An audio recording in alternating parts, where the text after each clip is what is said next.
ଆପଣ ଯଦି ନିଜକୁ ସେଲ୍ସମ୍ୟାନ୍ ଭାବିବେ ତାହେଲେ ଆପଣ ଆଇଏମ୍ସି ଟିକିବେନି।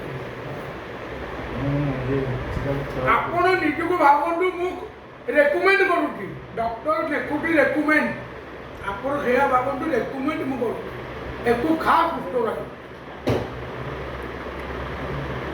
କି ଆପଣ ଭିତରେ ସେଇ କନଫିଡେନ୍ସ ହବ, ତାକୁ ସେ ପଚାରିବ ତୁ ଖାଉଛୁ, ମୁଁ ଖାଉଛି। ଗୋଟେ ମାସ ହିମାଲୟନ ବିରି ଖାଇବେ, ଗୋଟେ ମାସ ଜିରା ରୁଟି ଖାଇବେ, ଗୋଟେ ମାସ ଶିଲା ରୁଟି ଖାଇବେ, ଯଦି କମ୍ ପଇସା ପାଖରେ ଅଛି। ଆଇଏମ୍ସି ଆଜ୍ଞା ଏତେ ପଇସା ଆପଣଙ୍କୁ ଦେବ, ମାସକୁ ଆଜ୍ଞା 20,000 ଟଙ୍କା ଜିନିଷ ଆପଣ ଖାଇବେ, ଆପଣ ଟୋକା ହେଇଯିବ। ଆପଣ ଦେଖିଲେ ମୋ ଏଇ ଯେଉଁ ସପ୍ତାହରେ ମୁଁ ଦେଖାଉଛି ଆପଣଙ୍କୁ କେତେ ମୋଟା ଥିଲା ବେଳେ ଆପଣ ଭଳିଆ କିଛି ମୋଟା ଦେଖୁନାହାନ୍ତି।